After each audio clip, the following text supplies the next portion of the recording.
Nick, thanks for coming back on the podcast. Thanks for having me, Ryan. This is attempt number 4 to record this due to internet connectivity issues, but Due to tech difficulties. yeah, due to technical Zoom call difficulties. But yeah, thanks for your persistence in recording this. Yeah, man, it's a pleasure. It's funny. We've had like 5 different conversations already before we started recording, so it's interesting to hear what you're up to. But yeah, I'm looking forward to the conversation. Yeah, so it was. I know we're going to repeat ourselves because we tried to have this conversation a few times, but let's just do it anyways. Sounds good. So it was like 4 years ago when we first met. Well, I think we chatted online before I met you in Montreal. Yes, I think so. Um, And then Mike and I came to Montreal, did your course. And then after that, we did a podcast a couple years after, I think, the course, maybe. yeah. So yeah, time flies. But you've done so much since we first met in the last 4 years. I remember when at the workshop, I remember we talked about it, and you were pretty much, I think, full-time in your clinic at that point. And your world has dramatically changed since then. Yeah. Can you talk about like where you were and what you're doing now and how that, and we'll kind of talk about that transition, because I think a lot of people who listen to this podcast, they, I think a good percentage of people want to explore other business ideas and ways to make cool things and do things outside of the gym or clinic, because it's fun and enjoyable and profitable and helpful to people. So I think if you could share your story a little bit, that'd be great. Yeah. I can give kind of the Coles notes because it's, there was no single point, but when you look back, time has this weird habit of extrapolating out. So if you condense it, you can kind of see the big shifts. But so Mike Govro was the guy who I came to the course with. We co-owned a physiotherapy clinic together, sport medicine physiotherapy. And probably about a year and a half ago, I had been going along with TFC, and TFC was taking up more of my time and my ability to treat in clinic, the time available to help run 50% of the business, right? That's my end of the bargain. If I own 50%, I better be doing 50% of the work not related to treating. And it just got to be a lot, to the point where I was like, okay, I need to make a decision, and made the decision to pursue TFC because it was a bigger opportunity. And so still have a really good relationship with Mike, basically gave my share ownership to him so he continues to run the clinic. And then I switched over about a year and a half ago to stop treating in clinic and really kind of dig my nails into TFC and what it could become and the different projects that we had on the back burner. So started by teaching, did a lot of traveling in 2019, teaching workshops and seminars, which was a lot of fun. But we had this conversation where once travel becomes something that you're doing that becomes more of a chore than something you're doing for enjoyment, then you have to kind of reevaluate and recalibrate what you're doing and why you're doing it. So yeah, and then here we are today, where I'm still based in Ottawa, and we've got our education program called the Footner Program. We have an app which we've been developing for the past 14 months and will be a perpetual work in progress. And if you want to get into that, I can tell you how it's the hardest thing I've ever done so far with TFC, but I also think it has the most potential, which those two things tend to kind of come together, I find.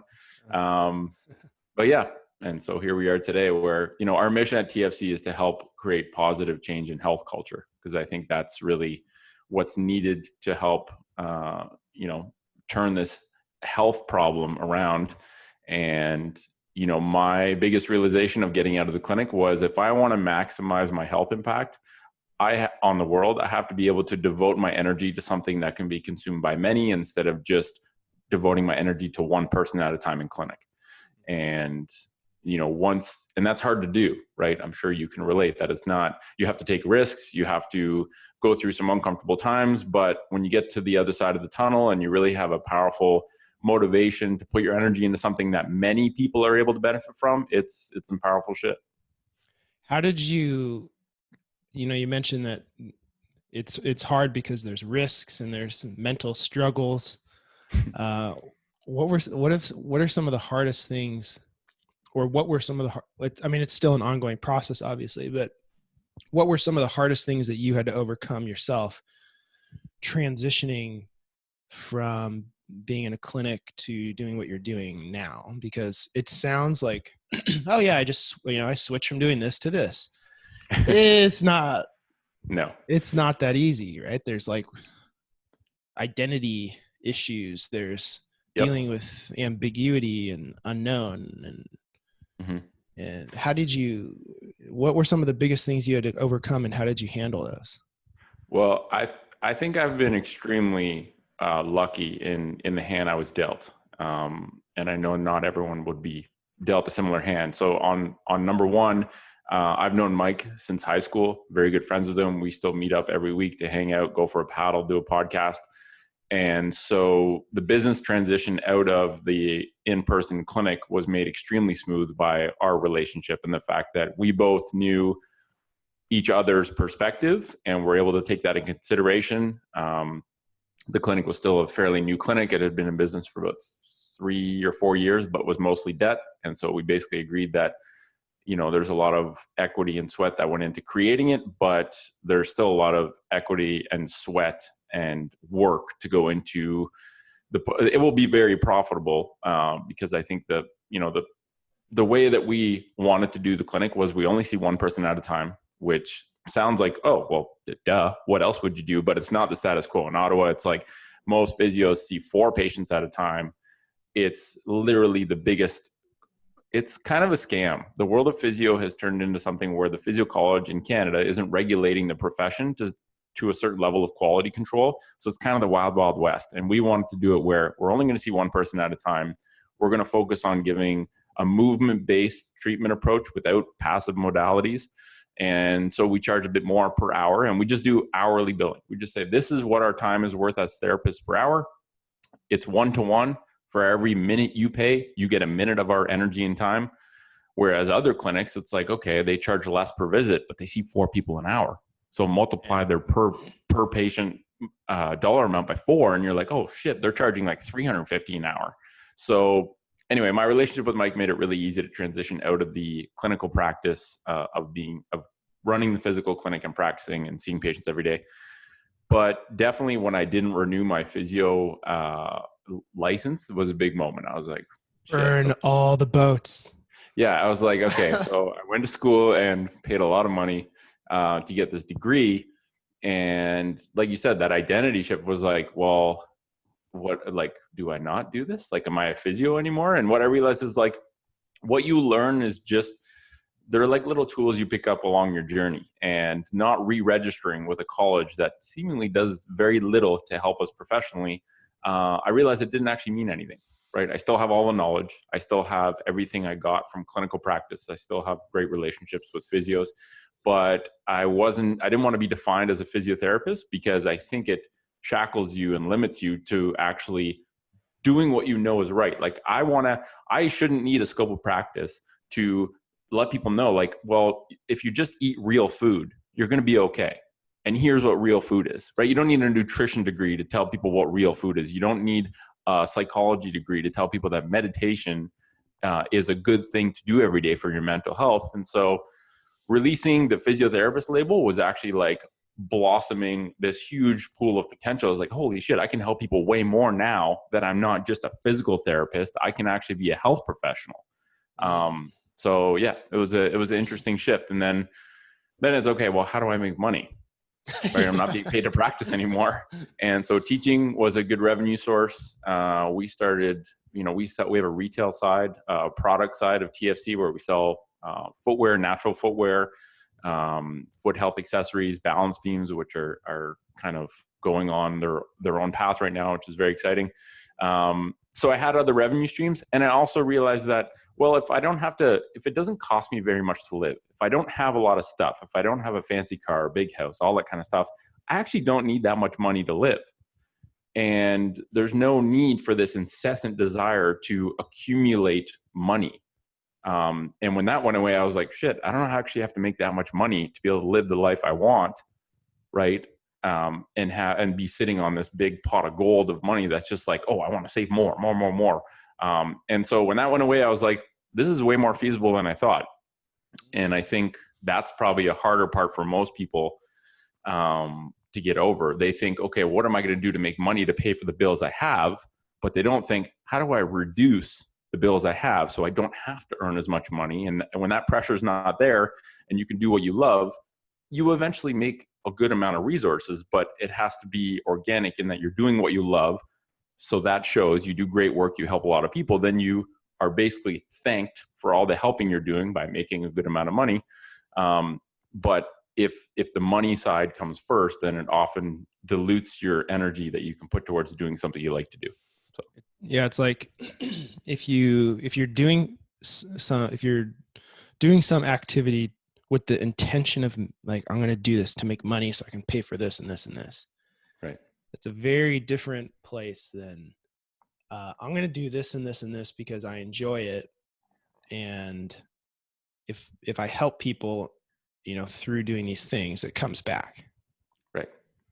Exactly. It's a totally different mentality. How did you get, so did you, the need from, especially like because I think one of the hardest things for people is, that you touched on, is if you have already a pretty high level of, like a standard level of monthly income, mm-hmm.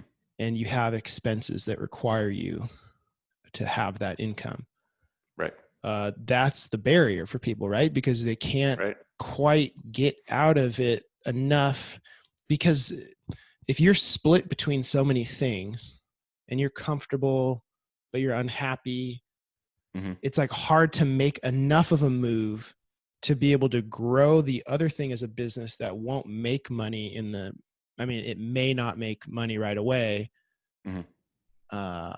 And then also getting over the psychological aspect of like, I need to make this money to buy this and this and this. I mean, was that just a moment of realization for you where you realized like, actually having all this stuff doesn't matter to me as much as doing the things I enjoy. And that's actually the route to helping more people and getting, like, it's the better route for me anyways. How did you, like, what was that process like for you? Well, I definitely had a couple of moments where I had to take a hard look at, like, what are my values? Like, what do I actually give a shit about?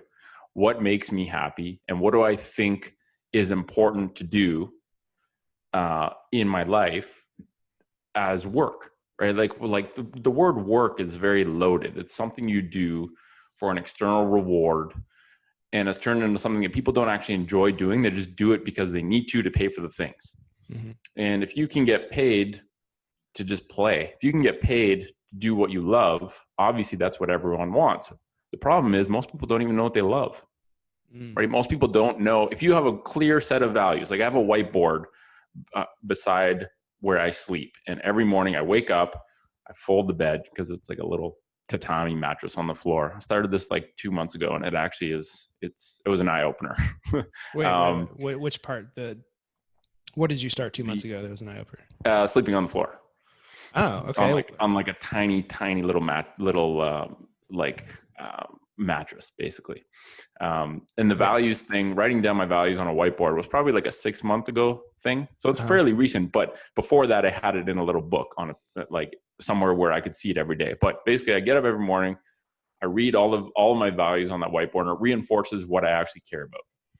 And if you prioritize, number one, your own health, and like my perspective on helping people is kind of based on the fact that I just want to be healthy. I want to feel good. I want to be physically healthy and mentally healthy. And I go through the exact same struggles as everyone else goes through. I just happen to have a lot of energy available to be deeply involved with that process of getting healthy. Mm-hmm. And we can talk about what healthy means, because I think if we redefine that, we invite other people to access being healthy much easier. So I was like, I just want to be healthy. I'm still figuring shit out in the world of sleep and food and movement. So I'm just going to be really good at documenting the things I do and research every single day from books, from podcasts, whatever, to figure out what is the truth, what is the best way to be healthy. And then I'm just going to share that with other people, whether in person at seminars, or whether on social media, or whether through our content at TFC.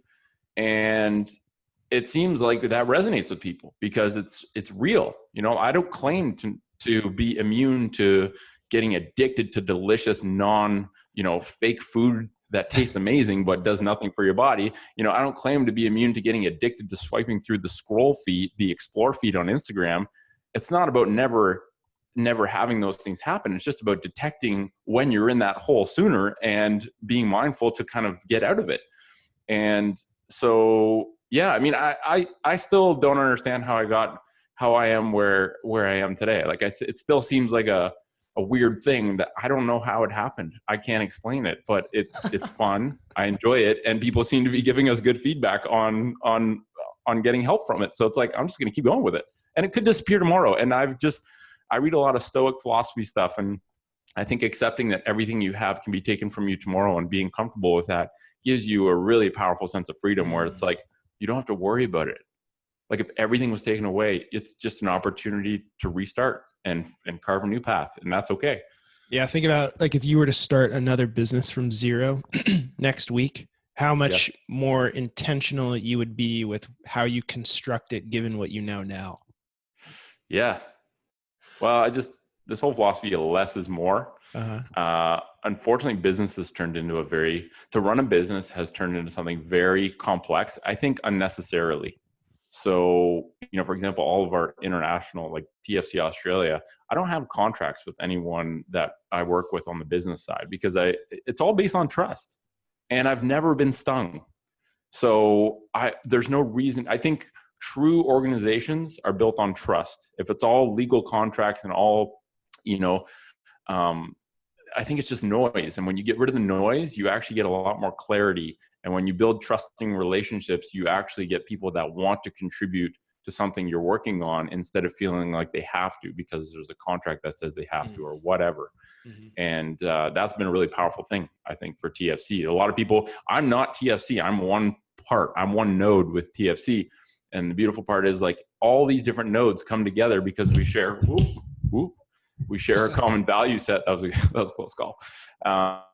And when you align on values and you know what your purpose is of just like get healthy and help others by sharing your journey, that's a powerful ass rudder for people to just stay on the right track with.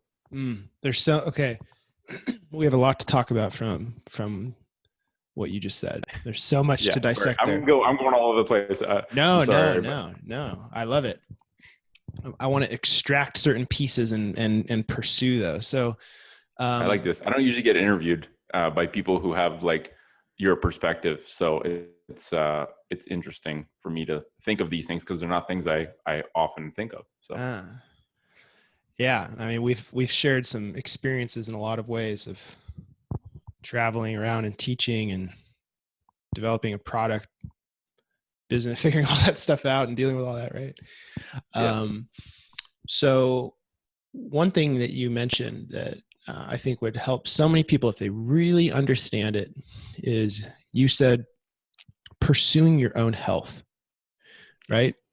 And in becoming a person who is really trying to be healthy, and I want to ask you in a minute how you define that since you mentioned that.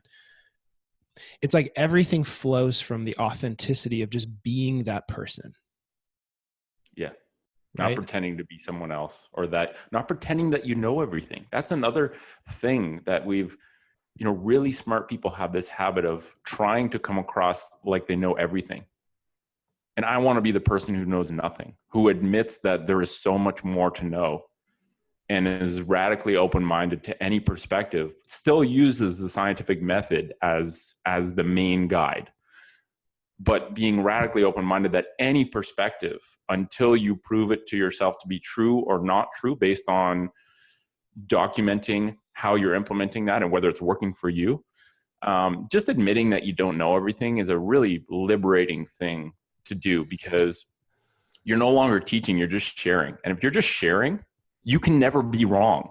And guess what? If someone gives you a different perspective and it turns out yours is wrong, that's amazing. That's actually a gift. Someone just taught you something you didn't know. And if you always have the mindset that it's better to learn than to be right, it's like, just sharing things is actually a magical tool instead of teaching. And this came up at this nerd retreat we did in Costa Rica, where it's like, we don't teach, we just share, because humans upload or humans download information through story. And when you have someone that's teaching and is talking at you instead of just sharing something with you, it's a very different dynamic than if I'm just like, hey, this is what I tried, this is why I tried it, this is all the research behind why I did it this way, and this is the result I got. Maybe give it a try. That's very different than saying you should do this because I know everything and I'm telling you should do this. Yeah, it's like instead you're saying, look, I'm a guy trying to be really healthy, and I've studied this and I want to share what I'm learning. Right. And continuing to learn. Yeah, right. And then that's because when you create content, there's like this weird battle of, like, sometimes you can create a pressure, self-created, of like, oh, am I running out of ideas, or, oh, what am I going to talk about? But if you're constantly pursuing improving your own health and you're constantly, learning from all different sources, you'll never run out of things to share because you're constantly trying to be better yourself. And that's really where it comes from, isn't it? Yes, 100%. Because there's always something that can be improved in your own life, and it can be incredibly small, right? It can be, oh, I added this to my morning routine and it was friggin' hard. So why was it hard? Why was it hard for me to do that behavior regularly? Well, everyone else goes through that struggle too. It's just, if you're kind of taking on the role of, I'm going to be the health detective and I'm just going to give you all my results and I hope it helps you. And here's what it's all based on. It's not just me. Like, there's actually like I have a degree in understanding the body. I take my health process. I'm very deeply involved in my health process. Like, most people I think one of the biggest problems is people don't actually take a scientist mindset to their health process. They don't record things. So if you don't record, how do you know if you're actually improving? You have to be a good thinker. And I think that's part of what we just try and share is, like, being a good thinker means being resourceful and being able to basically vet information yourself, right? There's no appeal to authority is a very lazy way of thinking, I think.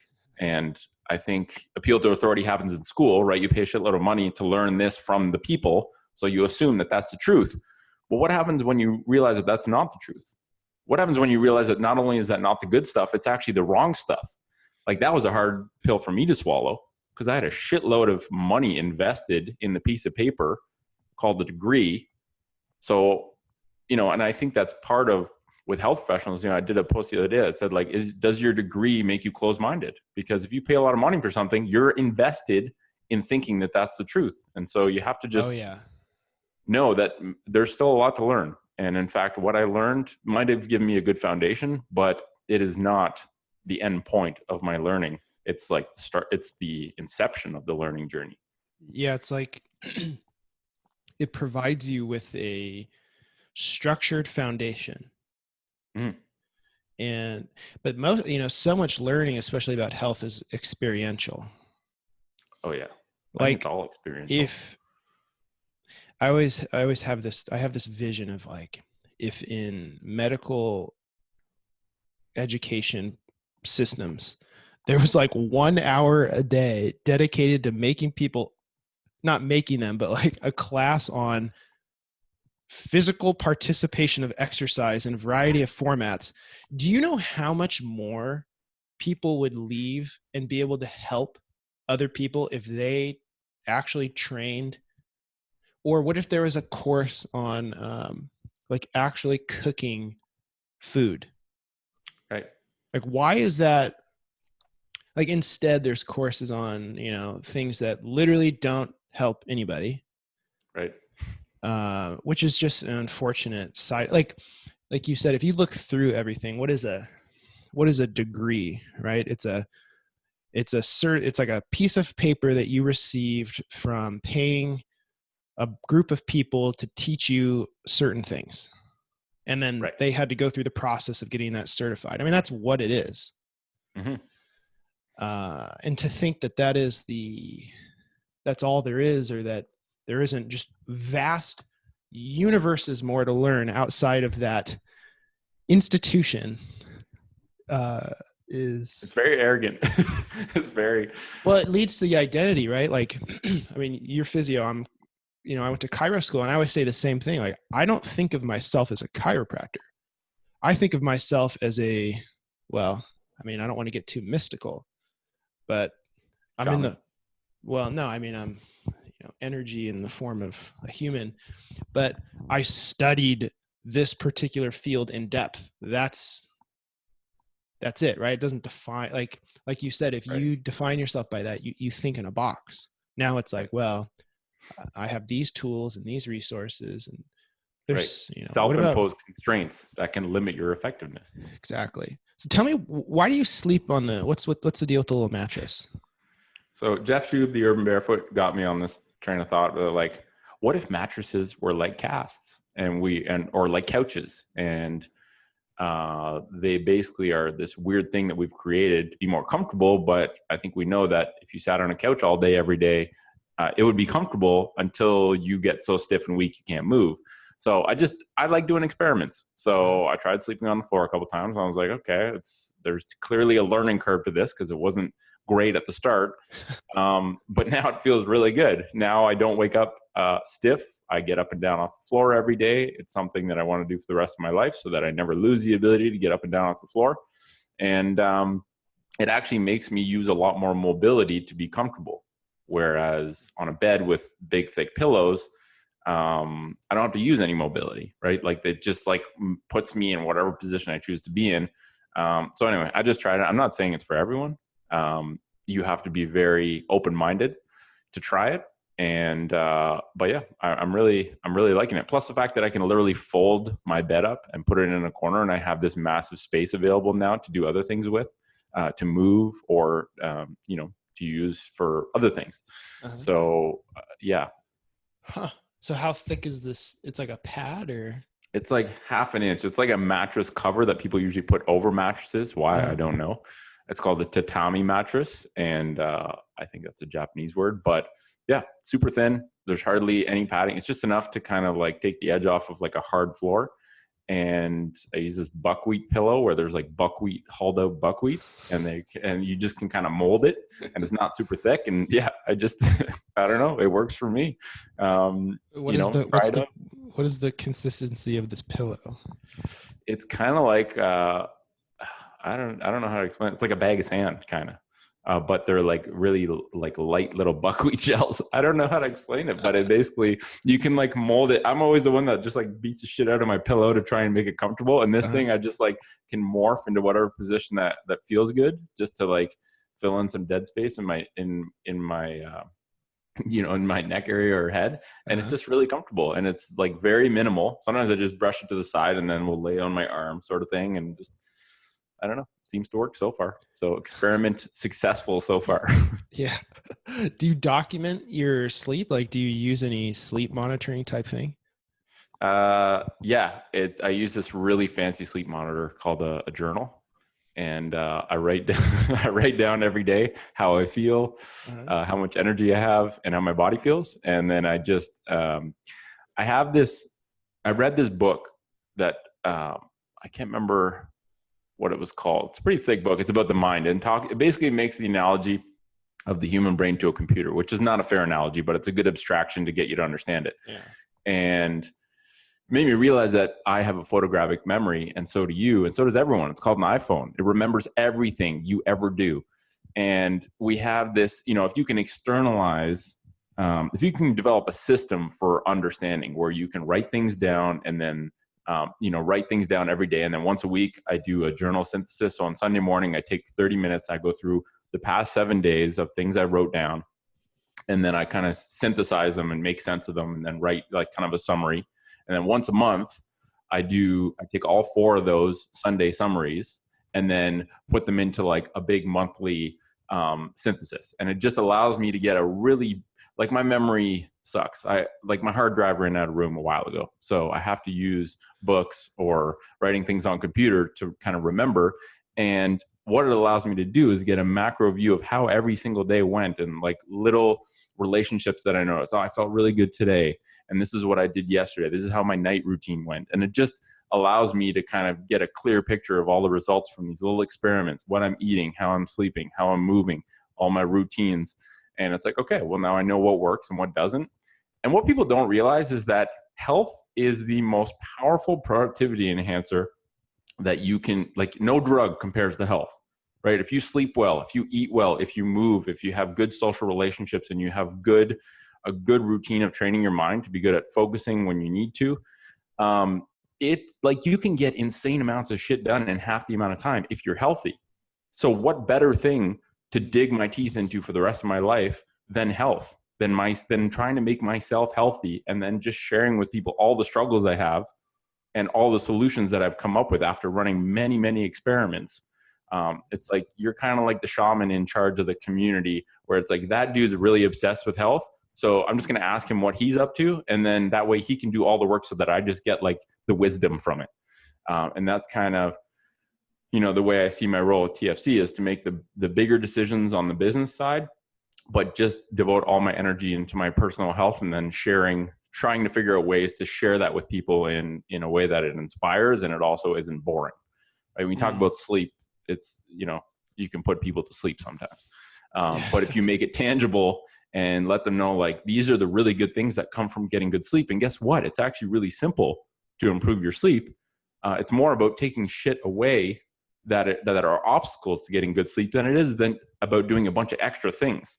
And, I always tell people my approach is health by subtraction. It's like I take things out instead of putting extra things in, and it actually results in better health, right? I take footwear out. I go barefoot when I can. It's less is more. By taking away the shoes, I actually improve my feet significantly. Right? By taking away email every day, I actually improve my life significantly. So it's like less is more. And I didn't know that was how it was going to be, but it seems to be working for me. And, I share the same physiology as most other humans. And so it has a high chance of working for you too. Just try it. Don't believe me. Try it and prove it to yourself. Less beds. Yeah. Take away the beds, take away the shoes. Exactly. So what does health mean? You were talking about the definition of health and like what that means. Right. What does that mean to you? Yeah. I've thought a lot about this recently because it's a very nebulous word. It's like health. Ooh, I want that, but I don't know what it is. So I think being healthy, being a person who embodies health, number one, you have to have health as one of your main values, right? When people say, I don't have time for this, it really means I don't prioritize that. And so I think, to me, being a healthy person means feeling in control, feeling that you're in control of your health, and making progress every day to improve. I think those are the only two things, and feeling in control of your health means that you have you're resourceful enough to research what you need to do. But the harder part for most people is actually making progress every day, right? People look at health as this destination where it's like, I want to be there. When I'm there, it's all good. It's like, it's actually an aspiration. It's an asymptote. You never get there. That's the point. The process towards health is the point. So when you find purpose in the process, instead of putting your motivation on some arbitrary endpoint that you'll never actually meet, being healthy, if being healthy means making progress every day and feeling in control of your health, then you can have someone who is obese, has pain in all their joints, is anxious all the time, but if every single day they're doing something to improve themselves, they're a healthy person. And then you can have the jacked person that runs every day, goes to the gym every single day, but thinks that they're doing everything they need to and they don't have to improve their health because they think they're being healthy. I don't think that person's healthy. I think being healthy means trying to improve every day, even in like a 10-minute daily practice of focusing on your own health means you're healthy, regardless of what your current state is. It's like which means health is available to everyone. It's more about the vector in which you're moving. Yes. Instead of where you are. Mhm. That, whether that's health, whether that's, I think success is another one of those things, right? I want to be Right. successful. And it's like, well, what does that mean? I want to be Right. healthy. What does that mean? It's like, you have to define being healthy or being successful means this, this, this. Am I doing those? Yes. Great. Okay. Then keep doing it. Yeah, people don't know. I get that all the time. Like why do you, like when I was a physio, why are you coming to see me? Well, I want to get rid of the knee pain. Why? Well, I want to be healthy. Why? What's health? What do you mean healthy? And you ask enough questions, people run out of answers. And it's like, you want to be healthy, but you don't even have a meaning or a definition for health. That's like trying to hit a darts target without even having a target. You're never going to hit it because you don't know what the target is. So helping people craft their own meaning for health, share your meaning of health and then see like, what do you define as health? Because it's not just not being messed up. It's not just not having a disease. That's a shitty definition. That's a low ass bar. And I think that's the bar we're running with right now in the healthcare system. And getting people to really define what their meaning of health is and then helping them create a plan to achieve that meaning, I think is how we help people. It's not getting rid of their knee pain. It's figuring it, because the knee pain is just a little indicator that something's up. But the something up, it often leads you down a path to discover like, well, I'm not really happy every day. I don't feel very good. I wake up with low energy. I'm consuming social media and shitty food as a way to make myself feel better temporarily. And it's like, okay, let's dive right in. I'm on your side. Let's go in, because just touching the tip of the iceberg and getting rid of your knee pain, I don't think that's actually what you want. It's what you're being told you're coming to see me for, but I don't think that's what you want. Let's figure out how to make you happy and healthy. And you're going to do it, but I'm on your team. Yeah. It's like a transformation. It's like it really is a fundamental shift in the way that you think about it and the way that you approach it. Yeah. One of the problems too in the healthcare world, right, is you have being a healthcare provider who is not also trying to be healthy and defining it for yourself and pursuing it. How are you going to help anybody else do it? Right. If you're not doing it yourself, Yeah. you're It's going to like guide somebody else. right. And that's why I think, I was just going to say, I don't go see a financial planner that's broke. Right. Because they're probably not very good at the job. Right. And, people in healthcare world, right, we take continuing education, we read books. Those are great. But if you're not pursuing your own health, you're missing the biggest piece, at least in my opinion. And I'm guessing that something you would feel strongly about also. 100%. The most important, the rate limiting step, you're not even hitting, right? Like what you talked about, like how about in medical school, how there was a course on cooking food or a course on physical movement. It's like, yeah, like what if when you went into school, you had some global metric of your health written down, and then every single year that metric was remeasured. And if you're making a lot of progress, then you're passing the course. The course is to get healthy. We'll give you some information, but you have to implement it. Like this is why we have projects in the Footner program. One of them is be able to achieve a full depth squat position with your feet together for 60 seconds. That's friggin' hard for a lot of people, right? There's balance beam progressions. You have to post a recipe in the app. You don't have, well, it's a requirement. We invite you to post a recipe in the app. I don't like this word of you have to do this. So there's projects, right? There's a mental health project where you gotta, the project is to meditate for 5 minutes a day for 30 days straight. And actually those projects are significantly more powerful than any of the chapters in the curriculum or any of the textbooks, because you will learn if you can go from not even being able to squat with your feet shoulder width apart without falling on your ass to being able to go into a deep squat for 60 seconds with your feet together barefoot, you've learned a lot of shit. And guess what? When people, almost everyone is going to struggle with that. And if you struggled and had to problem solve and had to work through adversity and had to, be resilient enough to keep going in the face of failure, that is the learning journey of how best to help someone else go through that as well. So I think projects, like actual implementation of what you're learning, is the most powerful part of the journey.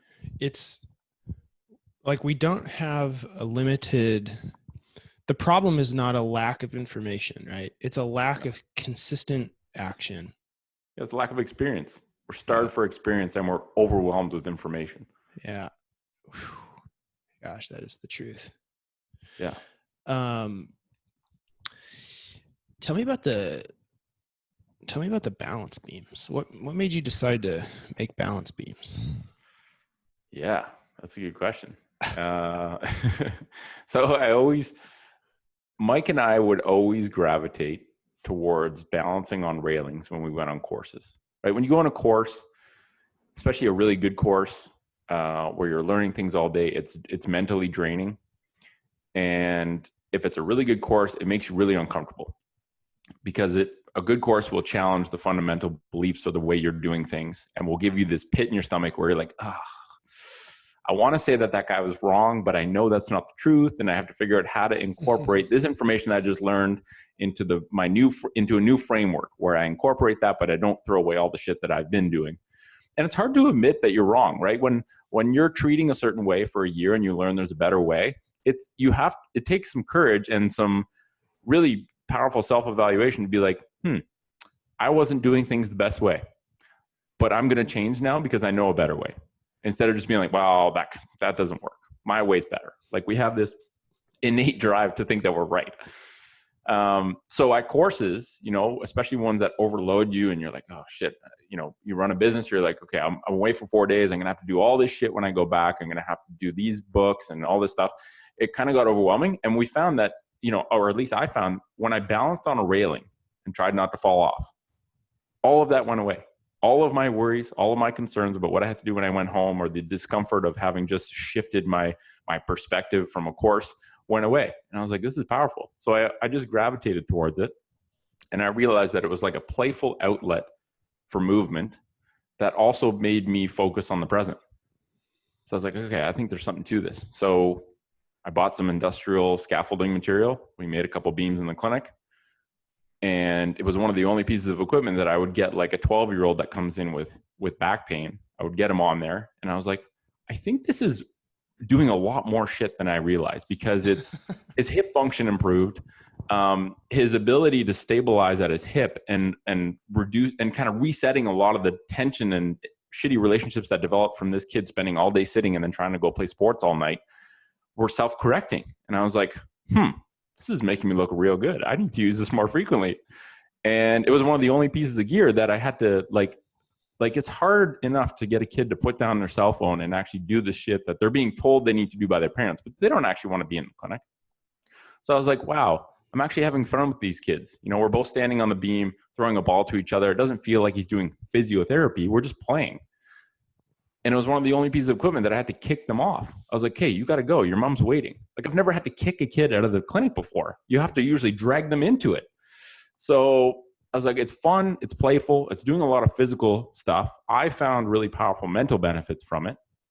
So then I was like, wow, I wonder if I can create some content to teach people how to slowly start to work on this simple piece of equipment.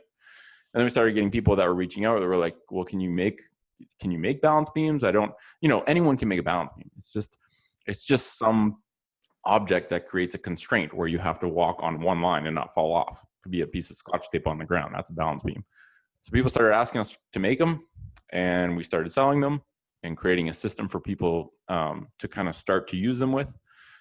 And the more I kind of dove into the concept, the more I realized like, wow, this is a really, number one, it's a powerful tool to train concentration, which in the age of distraction is a super valuable tool to be able to train your focus and be present. And it's also doing a lot to reset the foot, to let it do its job as a sensor, to re-plug in a lot of these deep hip stabilizers that have gone offline and are causing, knee and back pain.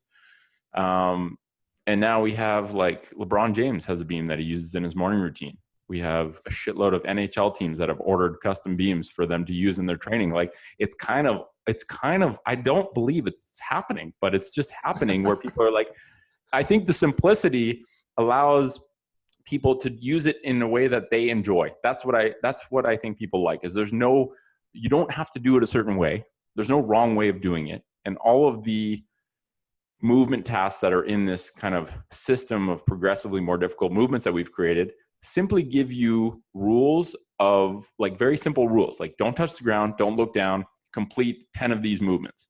It doesn't actually matter how you do them, just work within those constraints. So it lets people essentially play and not feel like it's work, but their body's problem solving at a significantly higher rate of, okay, how do I fire the right muscles and align the joints in a certain way so this human doesn't fall over?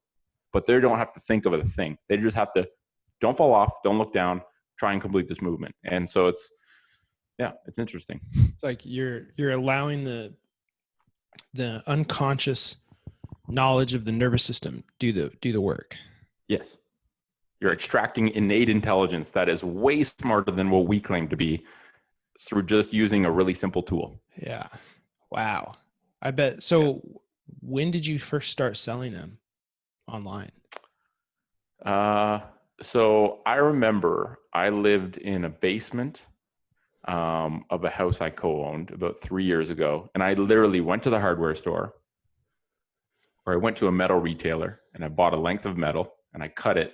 And I had this steel wool and this citrus degreaser.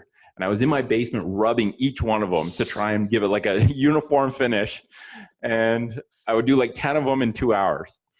And then I would sell them, and I wouldn't even sell them that expensive because I was like, well, it's a piece of friggin' metal. No one's going to pay very much for it. Yeah. And then people bought them. And I was like, shit, I got to make more of these. And, now we sell like a couple hundred beams a month and have all these different kinds and are getting requests from pro sports teams like Chicago Blackhawks, Toronto Maple Leafs for like, can you do a run of beams and laser etch our logo? So it kind of got to a point where it's like, if I'm going to make balance beams, I'm just going to try and make the most beautiful, durable, resilient beams that I can. So we kind of overbuild them to a high extent. Like I literally powder coat them at a place that powder coats vehicles. So it's like a vehicle grade finish. And I'm like, if I'm going to make these things, I may as well make them really beautiful. But our focus should be, how do we teach people how to engage with this piece of equipment on a regular basis as a gateway to flow state, how do we trick people basically into doing healthy behaviors because it's fun, not because they have to. And it's also very accessible, right? Like I would get 80-year-olds on a balance beam in the clinic. I would also get 10-year-olds, anyone, pro athletes all the way to grandma can go on a balance beam. They might do it differently. They're going to be at different levels, but they can all do it. And especially in the older populations, if you look at falls prevention and people's low confidence with movement, because they're scared of the ground is scary, right? Falling is scary. So I'm gonna walk in a very cautious way. If you get grandma to balance on a balance beam, she feels like Superwoman when she's walking on flat ground. So that confidence boost that she gets by having done something she had no idea she could get anywhere close to doing, like what's the worst that happens? You step 1 inch off the beam and you're fine. So it's a good confidence builder for people, I think. And it's also, I think humans repeat behaviors when they can see progress. And the cool thing about the beam is that the initial progress that people make is not by building strength or endurance. It's literally just neurological problem solving. So your musculoskeletal system gets better at triggering the right neural pathways, which means if you start and you balance for 5 seconds and then you fall off, and then the next time you do it for 10 seconds, you just made 100% improvement in like 30 seconds. And when people are like, shit, I can see myself getting better, that's what increases their motivation and desire to keep doing it. And if you get something that's healthy as a tool for physical and mental training and people actually want to keep doing it because they see the progress they're making, I think that's why it's so powerful. Man. Yeah. Question for you that I'm curious about. As this started to grow, how did you figure out all the business stuff? Were you studying certain things? Were you just solving whatever problem was in front of you? How did you arm yourself with the skills that you needed to do that? I've always kind of I always looked at physiotherapy as a way to bridge my interest in business and health.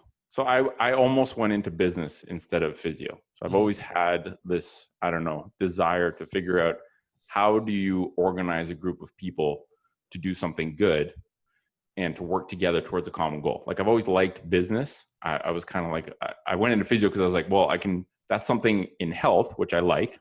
I like understanding the body because it's this crazy complex thing. I also like business. So I was like, if I become a physio, I could open a physio clinic and do the business and the health side. And then as time goes on, obviously different problems come up as, the business scales and grows, and you have all these extra variables now that you didn't consider before. So basically, if I didn't know how to deal with something, I would just read about it, right? If I had to learn about finance, I would just buy a finance book. If I had to learn about culture, I would buy a couple culture books. Negotiation, I would buy a negotiation book. And it's crazy if you're resourceful and you can find the people who have done great work and you know how to find those books or those podcasts, you can learn anything. You can literally learn anything if you're interested enough and you have a purpose for it, right? And I think it was powerful for me because I only learned something when I saw that there was a need to learn it. So I didn't learn it because someone told me to learn it or because it was part of my program. It was like, I need to understand how app design works, or I need to understand a really superficial level of coding if I'm going to not to be a coder, but to understand how the machine works. Mm-hmm. And so I would just find books to fill the gaps. And I still do it. That's, you don't learn something, you don't know something until you learn it. And there's infinite amount of people that have done amazing work. Amazon, I have like a library of just things that I've needed to read in order to figure out how to do something that I didn't know how to do, but now needed to do with TFC. So, yeah, I think, it's when problems arise that, because there's two vastly different mindsets, right? There's a problem. Well, I don't know. And then there's a problem. Let me go find the either very cheap or free information that's available via the internet that can allow me to solve this problem. There's like this adaptability, right, and then there's not. Yes. It's all mindset. Yeah. It's all,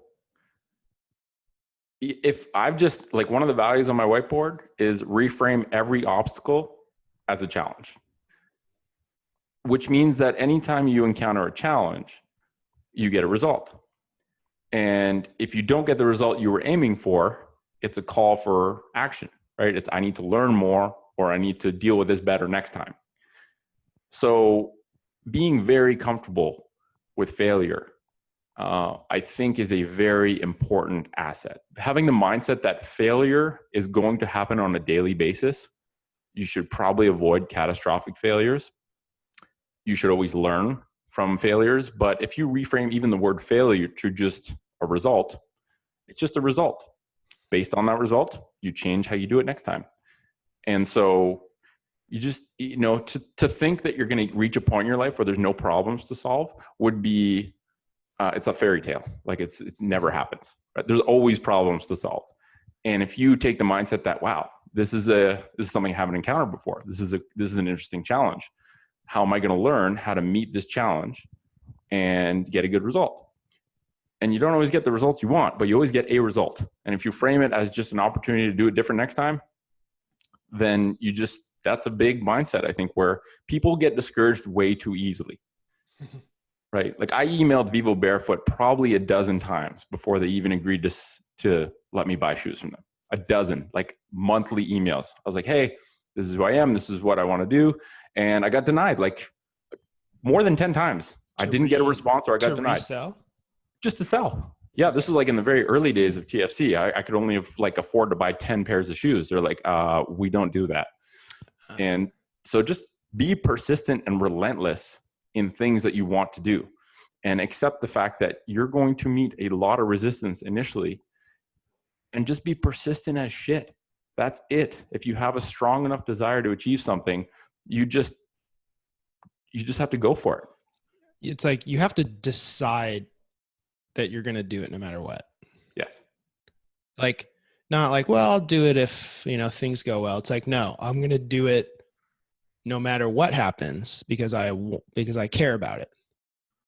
Right. Like it is a real conscious choice that you will overcome whatever happens to achieve it. Yes. And it has to be full energy investment. If you half-ass it and put your toe in the door, but don't lean into it full force, I think people partially do that because if they fail, they can go back and say, well, I didn't really go for it. So it Yeah, wasn't, going for it. Like yeah, if you really go for it and try your hardest, then it couldn't, maybe something happens where it doesn't work. And then it's like, ooh, it didn't work. And I really tried my hardest. Like right. But then it's like, how that's where do I that do it fear, differently now? that's where the And fear comes from, right? If I try my right, hardest and I fail, I'm going to prove that I really couldn't do it even when I tried my hardest. It's exactly. like you fail when you stop. Yes, You exactly. fail if you stop. Oh, that's a beautiful statement because it's so true. It's not, It's you can figure out pretty much anything. right. Don't stop until you're forced to stop. And there are those points. And it's, I think, having the judgment to know when you're forced to stop versus when it's just another obstacle that you have to now work to overcome. Mm-hmm. What else is on your whiteboard? If you don't, Upstairs, yeah, you said on the thing that you read every day. If you don't mind sharing, you had health, every challenge or problem you see as an opportunity. there's there's like 30 points written down. Oh, So I okay. can, I mean, I prioritize mental and physical health on a daily basis. So Okay. that's like the number one thing. Uh-huh. Um, and just reiterating things like as a leader, my role is to make a small number of high value decisions. As just a reminder that I shouldn't be making all the little tiny decisions because then that dilutes my energy to be able to make the important ones. It's like Being point. kind, Mhm. um, like all of these, just the things. I basically write a list of things that embody the type of person I want to become. I might not be that person yet, but if I read it every day and I'm being honest with myself as to whether or not I'm moving towards that, like that's my compass for my life, basically. Mhm. Um, and you know, just being a voracious learner, always wanting to learn, always knowing that every single person I interact with can teach me something, right? And just taking the mindset of being kind to other people, like be kind, no exceptions. Like just little things like that. Um, and other things on that whiteboard is my weeks are very, there's a lot of balls in the air right now at all times, I think, with TFC. So I have my kind of weekly days where like each day has a primary. Um, so like, for example, Mondays is business and shop. Tuesdays is app. Wednesdays is podcast and errands. I have like a loop around Ottawa. I go see our paint facility. I go see our machining facility. I go chat with guys that sell Bitcoin in Ottawa because I like keeping the pulse on that. It's kind of like a midweek refresher day. Thursday is Foot Nerd program. Friday is Beam Tribe. Saturday and Sunday mornings are Beam Tribe, and then the afternoons are Sunday is completely disconnect from social media and technology. I started to do that, and it is a glorious thing that I recommend everyone do. It's just a really powerful refresher to bring you into Monday. And I always, on that whiteboard, I have primary. I have 1, 2, 3. What are my top 3 priorities at this point in time? And I think that gives a lot of clarity. And if you have those values written down, if you have your weekly schedule for days, and then I also have my daily schedule and my morning routine written down. If you have that, there's way less decisions to make. All the decisions are made for you. You intentionally create a system that makes all the decisions for you so that all of your decision power, which we have limited amounts of every day, goes towards the most important shit. Yeah, so that's on that whiteboard. And then I have like 5 other whiteboards down here. I have a whiteboard addiction problem. The hard part is like, developing the habit to follow and do those things, right? It's like creating the behavioral change. Yes. It's so hard until you train yourself to be able to consciously make behavioral changes that last. Well, one of the things I'm most interested in recently is behavior design. So understanding, because I think that's like it's the deepest layer I've gotten to when it comes to how do you help others? Well, if you understand behavior design and how humans can either start or eliminate behaviors that they're doing or habits, let's call them, then, I think a lot of people have this aspiration. I want to eat healthy or I want to exercise more. And that's great. And they're really motivated and they know what they want to do in kind of the aspirational standpoint. Where they struggle is creating the behaviors that reflect that aspiration. So making a list of behaviors. If I want to eat healthy, well, here's a list of behaviors that a person who eats healthy would do. And some people succeed at that. I think very few people have like a broad array. You want to just create like BJ Fogg calls it behavior swarm. You create a swarm of behaviors that lead to this aspiration. But then you have to find the right behavior. You have to do behavior matching. Where like, okay, all these behaviors are things that lead to being the type of person who eats like a healthy person. But which ones actually make sense for my life? Like which ones can I actually do realistically and sustainably? And then most importantly, which ones do I start with? Because you have to start small. You have to start by behavior design is essentially, okay, go through those steps and then figure out the behavior that makes sense and then place that behavior somewhere in your day so that there's a prompt, so that you're motivated to do it, and so that you actually have the capability of doing that behavior. If you mess up any of those things, you're not going to create a sustainable behavior. And I've implemented behavior design in my own life, just like anything. Figure it out by doing it yourself, see what works. And now behavior design later this year will be something that we offer people as like one-to-one coaching, where it's like, Beam Tribe's all the information and the content, but how do you implement it in your life? Well, that's all behavior design and listening to people and understanding what their life looks like and understanding what their motivation is for actually doing this, right? Like, tell me your why, because if you don't have a why, we're not going to be able to do this. And then helping people, slot these behaviors into their life and starting infinitesimally small. Like I love the example BJ Fogg gives. You want to floss your teeth? Start by flossing one tooth. And make sure you do it right before or after something you automatically do every day. And then it's going to happen. So you tie it with something you're already doing, but in a really small dose. Yes. So he calls that the anchor. You figure out the anchor behavior. Like if you want to be the kind of person who squats, well, do a squat every time you take a pee. The P actually turns into the prompt to remind you to do the squat. And doing one squat is really freaking easy. People are like, well, what's that going to do? Well, how many times a day do you pee? How many times a week do you pee? That's a shitload of squats without even feeling like you're taking extra time to do a squat. But you have to tie it to something else that you do. You have to make it so small that you're able to do it so that, like sometimes you'll be motivated to do more. If you do 10 squats, great. But the expectation is only one. And so you take motivation out. Anyone can do one squat, even if it's an assisted squat holding on to something. So your ability is there. And then you have the prompt, which is your P. And, a lot of people, I think, go back and are hard on themselves for not being able to do a behavior, right? They're like, oh, I don't have the discipline, or I'm not motivated, or it's a character flaw. It's like, no, you just didn't know how to design the behavior. Either you didn't pick the right habit or you didn't know how to design it into your life. And once you give people the ability, and what we want to do with behavior design is not tell people how to do behaviors. It's understand the process of behavior design so that they become a ninja to implement any behavior they want in their life. What was the person you said? BJ Fogg? Yeah, he's the godfather of behavior design. Like So James Clear went to his session and he's Atomic Habits. Okay. BJ Fogg, does he have like books and stuff that you? Yep. Okay. Tiny Habits. Tiny Habits. Yep. He's basically a behavior scientist at Stanford. So this is a prime example of the crazy time we live in. This dude has devoted 20 years of his life to studying behavior design and why humans do the things we do.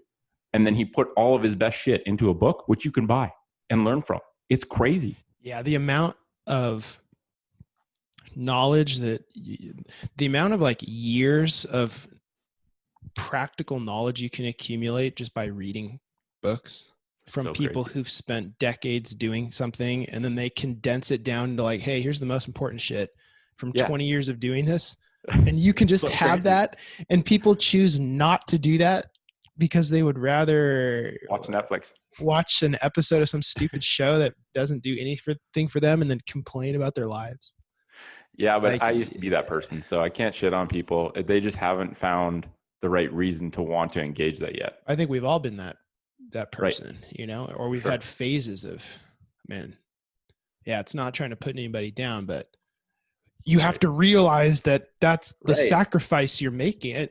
Now, with that said, I'm going to make a little admission, and maybe you have an admission, and we'll end it on that. I have many admissions, but yeah, go for it. You start. You first. I strategically eat pretty terrible for half of one day a week. Cool. And why do you do that? I do it because I'm trying to find I enjoy tasty food So do I. that's not healthy for me. And I know that. Mm. But what I do is um, I eat really, really strict. Like no, just grabbing things and eating them. Like it's all planned down to the macro, essentially. But then I'd I'd let myself have that half day where I just crush, dude. I crush everything. I get the worst stuff. But overall, when I look at the metrics of everything, right, it all moves in the right direction. And I get to enjoy it, but it also gives me the ability during the week to be like, look, I want to eat healthy all week.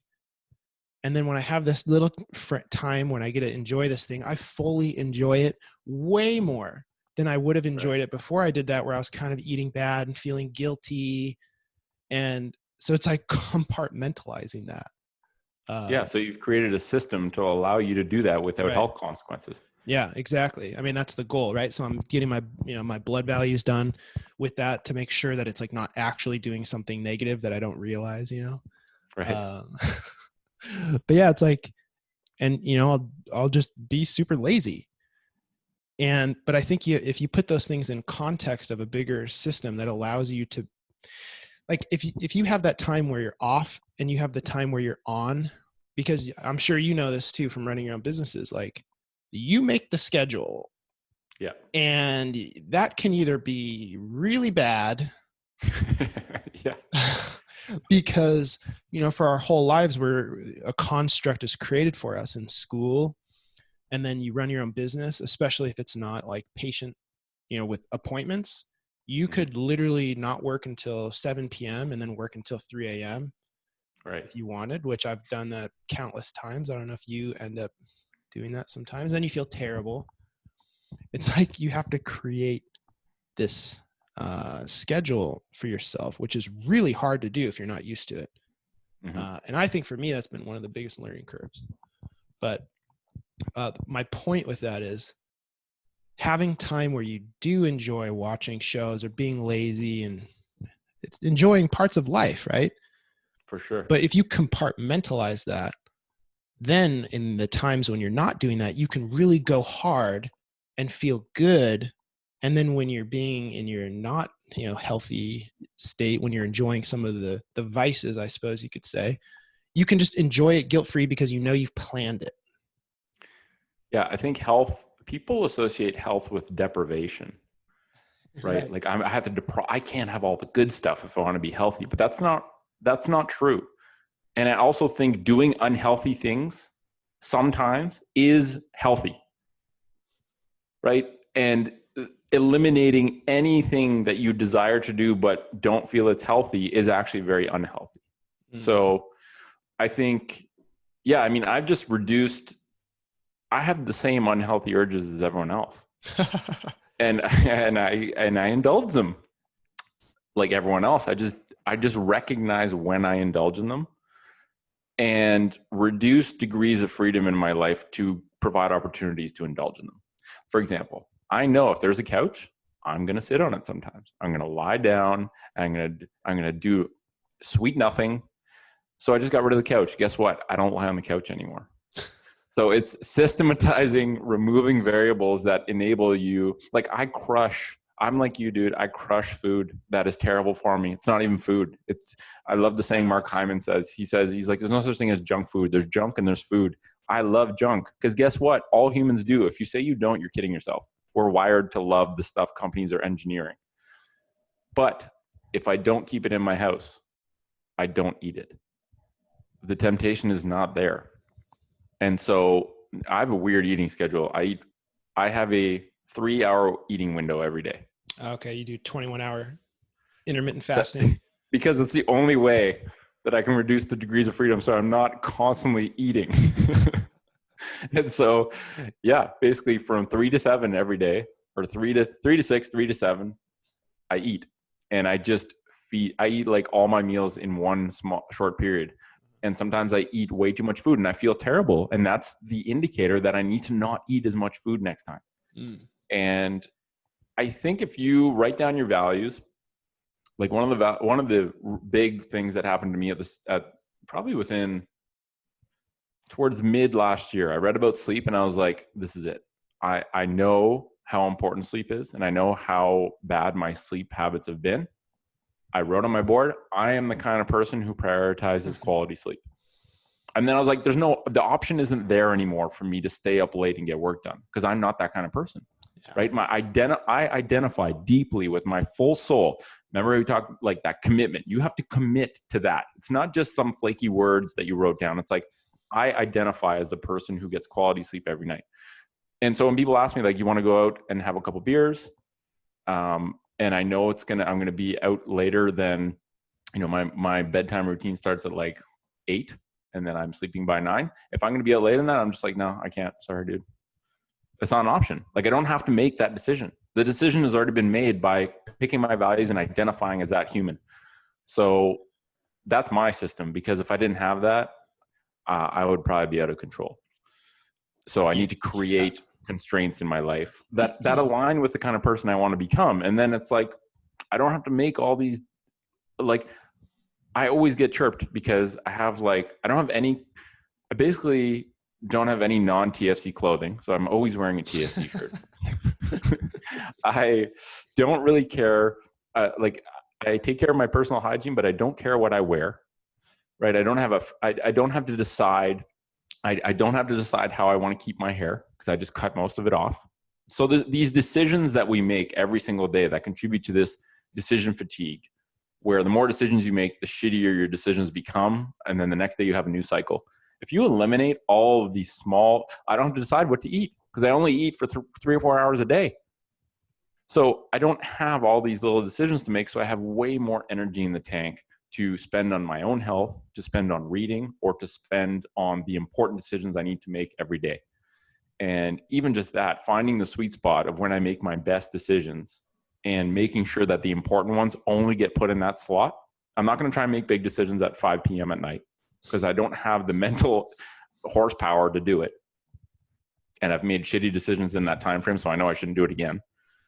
So just being like very intentional and examine the way you live, right? Like, no, everyone's kind of, and myself included for a long time, is just kind of on autopilot. We don't look and examine and think about the behaviors we do, mostly because we don't actually take time to think, right? With no inputs from anyone else, no podcast, no reading, no music, no other humans talking to you. Like, that solitude time is the processing time needed to examine what you're doing and why you're doing it, and if it reflects the kind of person you want to be. So yeah, but we're not immune from all the shitty things that we do for our health. We just know that there's a time and place to do them, and make sure that we don't, 80-20. If you do 80% of the right shit, you can do 20% of the really bad stuff and have no consequence from it. And, when I crush a ton of terrible food, I actually feel bad. Like, I physically feel ill. I get a lot of mouth pleasure. What do you crush? What do you crush? Oh, dude, if there's cookies put in front of me, they're dust. They're gone. Guy. Cookie monster, huh? Cookie monster, hardcore. And but one thing I've done recently is, like, I love delicious things. So I always tell people every day I go hunting. I go into the grocery store and I go hunting for things that are real food but taste delicious. Hunting can be hard these days. And so if I, 4 ingredients, I found like these pop chips, dude, I crush pop chips. There's only 3 ingredients. It's like the things that have very few ingredients, or there's these kettle chips that are made in avocado oil. The ingredients are potato, salt, avocado oil. I crush those because I can feel good crushing them, and I don't feel terrible. So I just have found delicious things that are made of real food and crushed that instead of the crap that I used to buy that tastes, and I think my palate has changed significantly to where it's really sugary things. I actually find them to not taste very good. Mm-hmm. And fruit, oh my goodness, I'm obsessed with fruit. Fruit is like, it's a gift. Nature makes the best shit. Nature's candy. Nature makes the best stuff. We just have to like reconnect with the fact that, what we're eating that tastes extremely good is not actually food. So if you're not eating food, you have to maybe rethink, well, should I be eating this? Like, I can eat it sometimes, but if I'm eating junk that's doesn't even deserve to be called food every single day, maybe that's a reason why my GI tract is messed up, or where I don't feel good, or where when I poo, it's like soft serve. Like, you just have to make connections, you know? It's like Sorry, it's graphic. calorically dense, edible, manufactured product. Yeah, that are nutrient barren. Right. It's not, it's not food. It's a manufactured edible dopamine produce, like a dopamine producing thing that you eat. Yeah, it's a food-like product. It's not food. Yeah, food-like product. Yes, you can eat some of it, but if that's all you eat, and there's like little rules too. Like, I don't eat in my car. That was a powerful rule. When I made that rule, I eliminated a lot of the bullshit that I was eating. So, and it's like, I love some little heuristics Michael Pollan gives. Like, don't fuel your body where you fuel your car, because gas stations are minefields of junk. Go to the farmer's market when you can.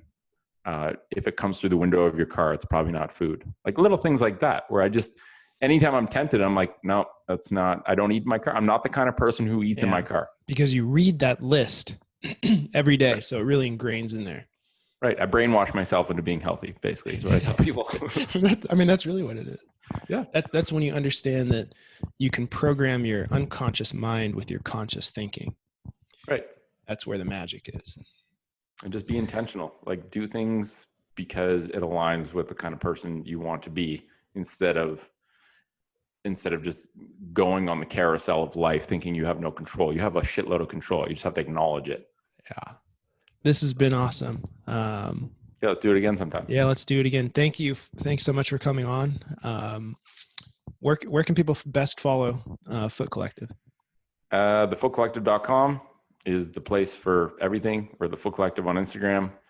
And our newest community learning platform is called Beam Tribe.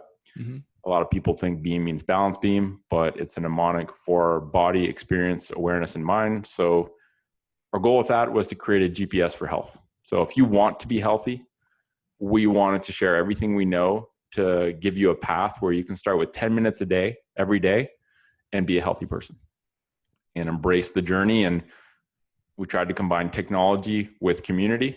So have a group of people who support each other on the aspiration of making daily self-improvements, without really, doesn't matter how much you do, just start really small, just improve your understanding, work on your health, prioritize it, and you're going to do really well. So those are all the coordinates, man. And thank you for taking the time for doing this, and for your conversations that we've had the 5 times leading up to this one. I'm glad we figured this out. So now I know this area of the office is the sweet spot. So, or Saturdays.